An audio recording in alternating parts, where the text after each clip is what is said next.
actually lots of religious people here in Jordan. They do love yoga and they do the yoga practice, whether it's mantras, chanting, breathing.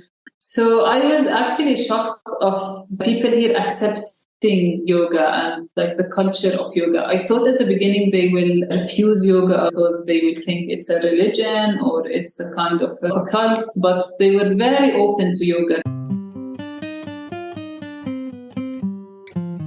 My conversation with Farah Qudsi, a yoga teacher from Jordan, was so beautiful as we looked deeply at yoga as a lifestyle and as a reminder that yoga is us creating our own lives.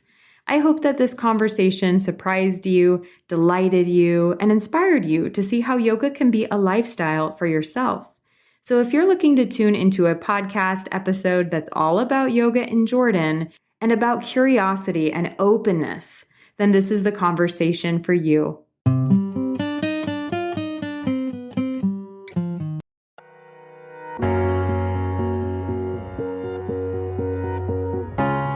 Welcome, welcome, welcome to the Wild Yoga Tribe podcast. I'm your host, Lily Allen Duenas. Together, we'll talk about the world of yoga and we'll talk to people from around the world. Before diving into the episode, I wanted to invite you to head on over to my Patreon account. I would love your support, and I'm thrilled to have this beautiful community space where we can do yoga together, meditate together, and you'll get access to exclusive content. Get ready for some private Zoom Q&As, free printable art, meditation recordings, and more. Follow the link in the show notes to get started, or head on over to any of my social media channels or my website, wildyogatribe.com, to hang out, get to know each other better, and find out more about all the support and resources available to you. Ready to dive in? Let's get started.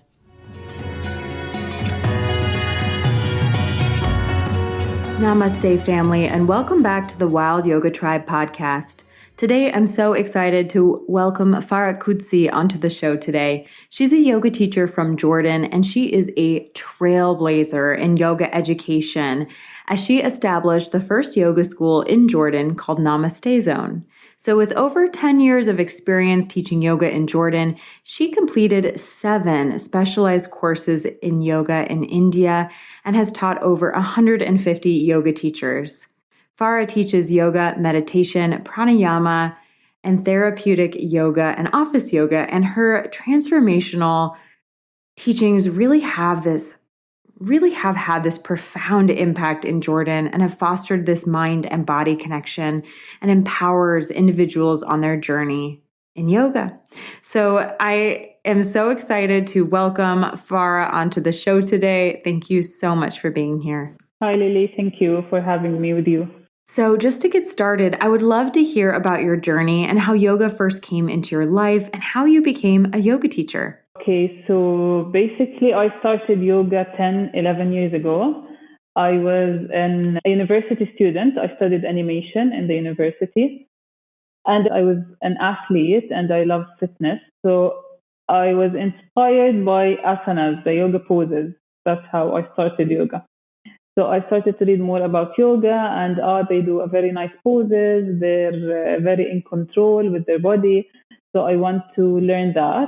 So I decided to go into India to learn like the yoga from the origin. So I went to Himalayas, so Dharamshala in India, and I took in 2012. I took my first teacher training course, and it was full of everything, not just asanas. So I started yoga because of asanas, yoga poses, but then I was fascinated by the breathing techniques, the meditation techniques, the philosophy of yoga. So I'm like, okay, I need to study more about everything. So that's how I started yoga. And I dropped everything. I dropped animation. I dropped my work. I used to work as a school teacher after graduating. And I'm like, I just need to share this with everyone here in Jordan.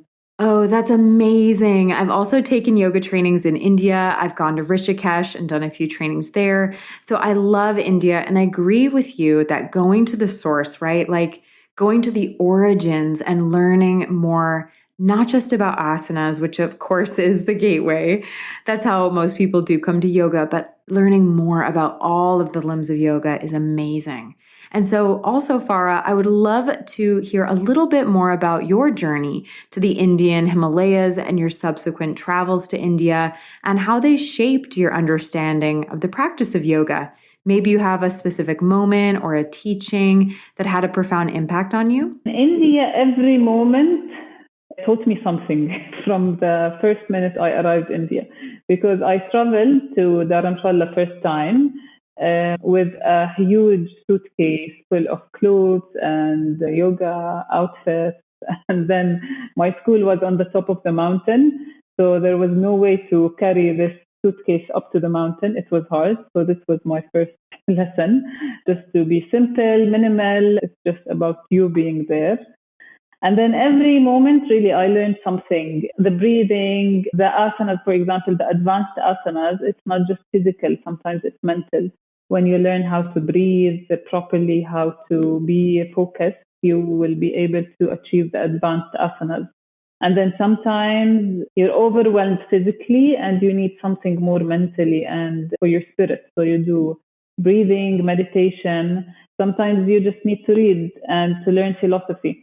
So I've learned in India was overwhelming. I remember the first time I arrived there, I had lots of thoughts to go back to Jordan and just to do any training in anywhere, not India, just like any other place in the world, but not India because it was too much. But then I told myself, okay, Farah, if you go back to your country now, or if you just drop this training in India, then you will never go back to India. Because everything, for people who went to India, they'll know this, everything there is overwhelming. Like nature is overwhelming. People, they're too friendly, too much. Even animals and dogs in the street, they're like overwhelming. It's in a good way, but I'm not used to this. I'm a city girl, so I live in a city. I drive my car to work, so there it was intense. So I decided to stay there. And then every year I go to India like twice every year. I stopped in COVID, but then it became my crush. I need to go to India and to learn. So I went to Rishikesh, to Dharamshala, to Goa a few times and always into different schools to learn more because there's always something to learn. So it's become a lifestyle for me, just not just something I do for a living, but to study as well. Yeah, that's very obvious and very clear, especially after doing 2 trips to India a year, as you described. It is so overwhelming and intense. And then you're like, nope, this is my path. This is what I'm committed to. And so speaking of these yoga teacher trainings, I know that you taught and you've certified over 150 yoga teachers, which is such an impressive accomplishment. I would love to have you elaborate on your approach to teaching and kind of how you've nurtured this next generation of yoga teachers in Jordan. Are there any qualities that you emphasize in your trainees? Okay, so when I went back to Jordan, I started to teach yoga classes and people got very excited about it. And they're like, you need to share more yoga. And I wasn't able to reach everybody in Jordan. I had several teacher training courses in India and I applied for documentations and got the school accredited. So I'm like, okay, I'm ready to teach my first teacher training course. I just teach a multi-style teacher training course. So I give them a little bit about everything, about different asana style. So I tell them a little bit about Ashtanga, a little bit about Shivananda, Hatha, and then we cover the philosophy, Yoga Sutras, and the main basic techniques. So I give a general idea about what is yoga in this teacher training course. And I always tell them this is just the beginning of your journey. If you want to become a yoga teacher or if you're just taking this training for you. So I emphasize on my teacher training courses for people to find themselves and to find their path in yoga. Because lots of people in Jordan here, they're just stuck. I feel that they're stuck in their work, in their anything in life, like relationships maybe, and they can't take decisions. So Farah, I've loved hearing all about how you lead these beautiful yoga teacher trainings in Jordan and how you offer so many different little snapshots or vignettes or views on these different styles of yoga, because It is such an important gift to teach people and show people that it's not just yin yoga or vinyasa or ashtanga. There are so many types, but something that I would love to ask you about, and I'm curious also, is what was it like to open the first yoga studio in Jordan? Okay, so there's a very interesting story behind this because when I wanted to open my yoga studio, I didn't know what to expect. So I remember I was in Rishikesh in 2015 and I decided to open my yoga studio. But first I wanted to have a test of like people here in Jordan. What do they think of yoga? So I hosted a yoga event. I booked a gymnastic in a school and I just did a random invitation for everyone to come and try a free yoga class. So I had a variety of people. Some were very athletic. They came and they were expecting to have a handstands and arm balances workshops. And other people, they came with jeans and dresses on. They just thought they were going to sit, meditate, and to just do some breathing and meditation. So I'm like, okay, we have this gap between people who think yoga is just breathing and others, they think yoga is gymnastics. So I opened the studio to have both mentalities in. So it was challenging at the beginning because when I opened yoga classes, I wanted to have breathing meditation yoga classes and I wanted to have like arm balance and classes. So it was challenging in the first year to let people try, because the athletic people, they didn't want to meditate and to breathe, and vice versa. The people who are more into meditation, they didn't want to do any asanas at all. And the people that they are more interested in meditation, they become more interested into asanas. And people who are more interested into asanas become more interested into meditation. So after 1 year, so I had to mix both people together, both styles. And it was really fun because it's something new for people here in Jordan. And it was challenging to let them do both asanas and breathing in just 1 hour to make sure that they're not bored, to let them want more. So this was my main focus, to make them want more after trying one class, to let them more interested in yoga. So it was hard, but then it was very nice after 1 year. Oh, that's amazing. And that's such a great thing to do in your first class and say, hey, everyone's invited, come as you are, test the water, see how your community responds. I love that. And so you did open Namaste Zone. I would also love to hear from you about the challenges that came up regarding opening that first yoga school in Jordan. So there was a lot of challenging until now. So legal, governmental challenging to start with, because it's not a gym, it's not a rehabilitation therapeutic clinic. And so we have these issues because here they don't know what is yoga. And then reaching to different people, like how to market it. What is yoga? Is it something for your body, something for your mind? Who needs yoga? So marketing yoga also was a little bit challenging at the beginning, and governmental registrations.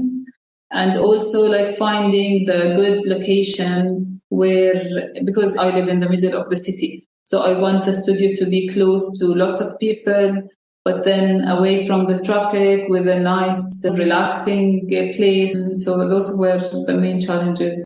Oh, Farah, yeah, hearing about these challenges really is interesting. Just knowing that it is about where you build a studio. Is it too close? Is it too far? What do you register it as? Like all those legal, regularizations of certain business models type of things. But were there any challenges in terms of your culture or your community?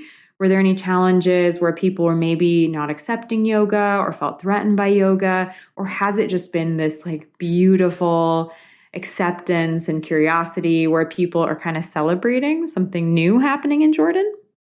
So I was actually shocked of people here accepting yoga and like the culture of yoga. I thought at the beginning they will refuse yoga because they will think it's a religion or it's a kind of a cult, but they were very open to yoga. Actually, lots of religious people here in Jordan, they do love yoga and they do a yoga practice, whether it's mantras, chanting, breathing. So I was shocked with this. It was not a challenge at all. But I always make sure, even until now, when I teach yoga, especially in the teacher training courses, when we do chanting, mantras, breathing, meditation, kriyas also, I always make sure to make it clear that it's not a religion, we're not saying anything related to a culture, or it's just a philosophy. I always highlight that yoga is a philosophy. And you take whatever you want from it. So it's a huge philosophical method with lots of practices, and you just take whatever you want from it. So I make this clear every class, and people, they're open. They were just really open and interested to learn more about it, even philosophy. Oh, great, great. Yes, I love that. And when people are just open and curious, and I love that viewpoint as well, that yoga is not a competition to any religion, but it can be a complement instead. I've heard so many yoga teachers from around the world say that their community looks at yoga like it could be Hinduism. And then on the far side, it's something from the devil. I know you mentioned the cult. Yeah. And so it can feel really threatening. So I think it's amazing that people in Jordan accepted yoga, wanted to learn more, so they were curious about it. And Farah, one question I do love to ask every yoga teacher, I think this is the moment to ask you as well. What is your personal definition of yoga?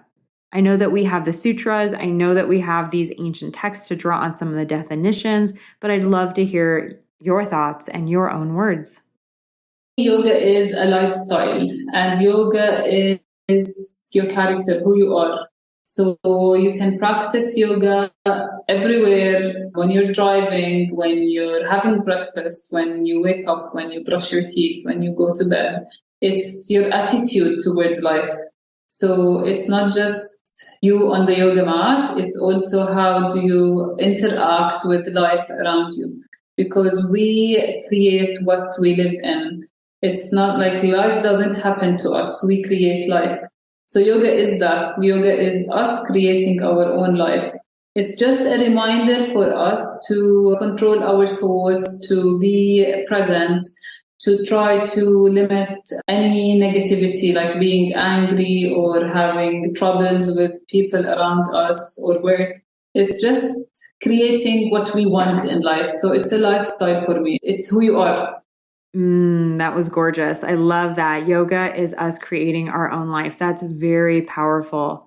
I would also love to hear about your yoga practice, your self-practice, your daily sadhana or dinacharya. I would love to hear more about what yoga and your daily yoga practice looks like. So a few years ago, my yoga practice was focused mostly on asanas and pranayamas. So I just put the yoga mat, do some salutations, yoga asanas, some pranayamas, maybe 10 minutes of meditation, and then that's it. And then I tried during the day to just remind myself with the yoga sutras to be present. But now, maybe a year ago, and my practice is mostly kriyas and pranayamas and meditation. So I start my day with 30 to 40 minutes meditation. Lately I've lost this. It's like I do it maybe 3 times a week. But before that, especially in COVID, I had a very fixed practice. It's 30 to 40 minutes meditation in the morning. And then some kriyas after that, or simple yoga asanas, just to release any stress in the body. And then at night, it's also meditation, reflection.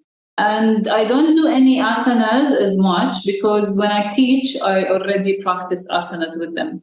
So my practice now mostly is more about philosophy, reading, kriyas, and pranayamas and meditation. Asanas, it's only when I teach classes. Oh, I love hearing that. And I also really appreciate whenever a teacher mentions that their practice has changed, because it's the same with me. I was practicing the Ashtanga primary series every morning for a year, whether I was teaching or not. And I actually haven't practiced that primary series now in 2 years or 3 years. And things change, and that's okay. And it's beautiful. And it's part of yoga to allow things to change, and also to listen to what your body, your energy, your mind, your emotions, what you need. And it might not be Ashtanga every single day for your entire life. And it might not be yin yoga every day for your entire life. And that's okay. That's absolutely okay. I think it's just allowing that flexibility that's so vital. And as you mentioned too, Farah, that you practice asana with your students while you're teaching, I'd love to hear more about that because I know there's this debate, like, should you teach by giving verbal cues and adjustments, or should you teach by demonstrating with your body, by practicing alongside your students and giving adjustments? So I'd love to hear your thoughts on that, about why you practice asana while you're teaching.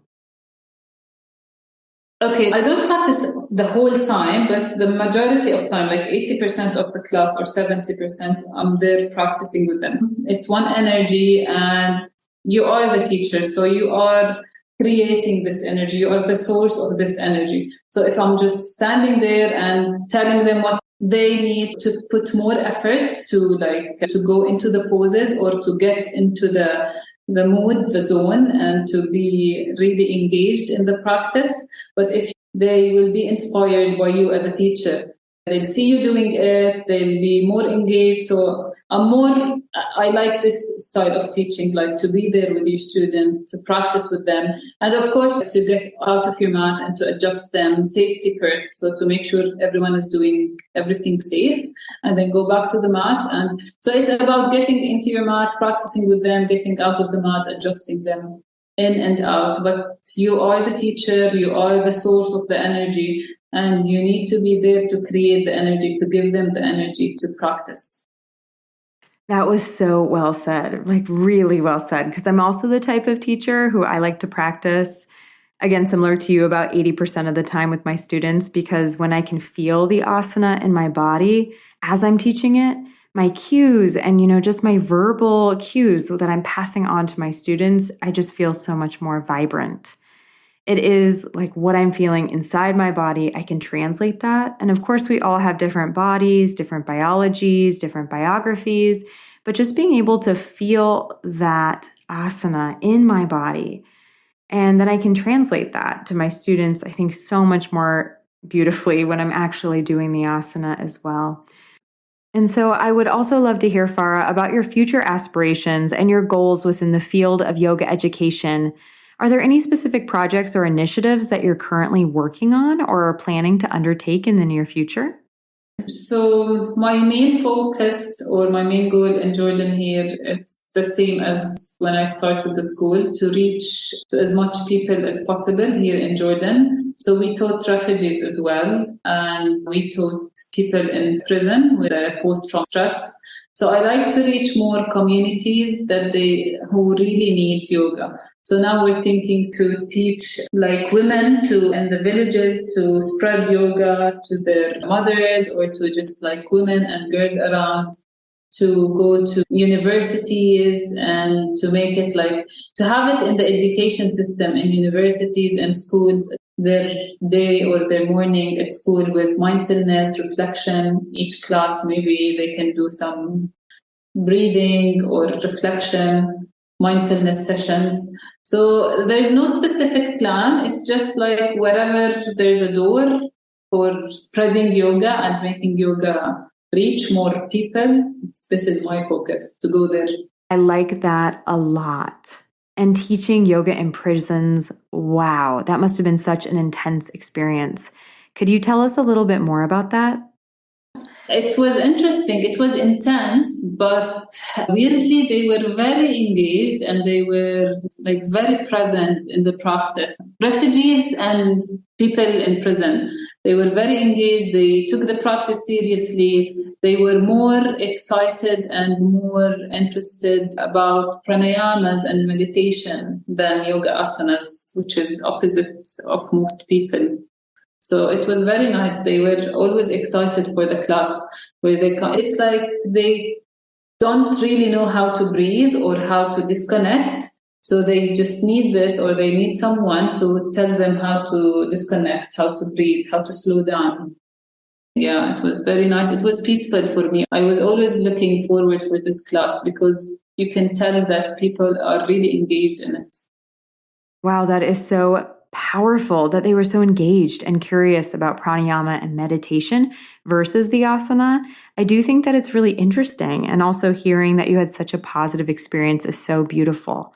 And Farah, I would love to know, I know our listeners would probably love to know too, more about Jordan, more about your country. So could you tell us about Jordan in general, maybe a little geography, what Jordan's known for, or some history?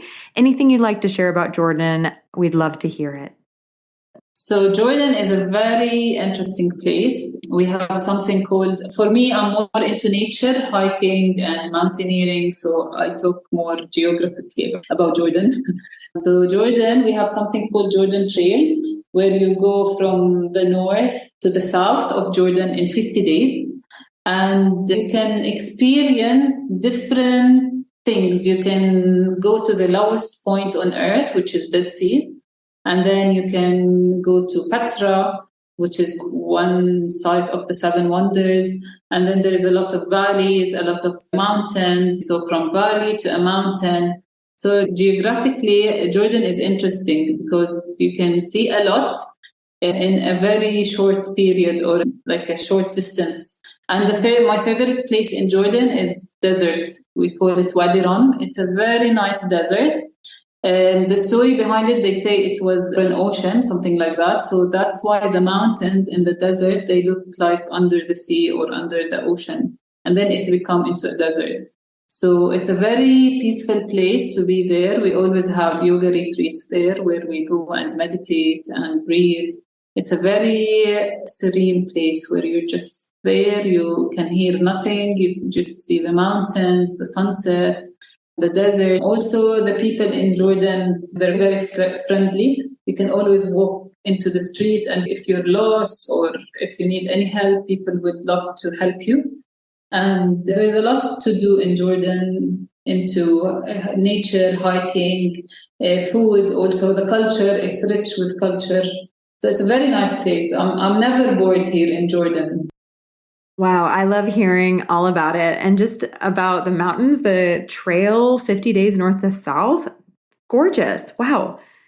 And Farah, my last question for you, what are the yoga teacher trainings and courses that you did in India? Where did you do them? I know that's probably an email I would get from somebody who listened to this episode, like, wait, where did you do your trainings? So would you mind telling us about which schools in India you attended and where you did your courses? Yeah, I've been into several schools. Some schools I've been to them more than once. I took more than one training. So in Dharamshala, it was Trimurti School. In Rishikesh, it was AYM, Association Yoga for Meditation. Sattva Yoga School, also in Rishikesh. So basically, these are the three main yoga schools, and I've been more than once into these schools. Amazing. So Farah, I'm sure that some of our listeners today maybe want to reach out to you or have a question for you. So I'm going to link your website in my show notes as well as on my website, wildyogatribe.com/yoga in Jordan. But would you like to share just here on the podcast itself, what is the best way that people can find you? They can reach me through Instagram, or they can reach me if they go to the website. There's contact us email. It's farah@namastezone.net. Wonderful. Well, Farah, thank you so much for being with me on the show today. I think we've had such a beautiful conversation, and I really appreciate you taking the time to be with me. Thank you. Thank you so much. I'm happy to be with you in the podcast. Thank you. Thank you for listening to the Wild Yoga Tribe podcast. Be well. Thank you for the gift of your attention today. If you feel called, please share this episode with someone who you think could benefit from it. Leaving a review would also be so appreciated. I also hope you can join me online on my website, wildyogatribe.com, or on social media. I would love to get to know you better. I would love to share with you and to hear your thoughts. Send me a DM, send me a note, get in touch. It would be great to hear from you. And as always, be well, dear one, be well.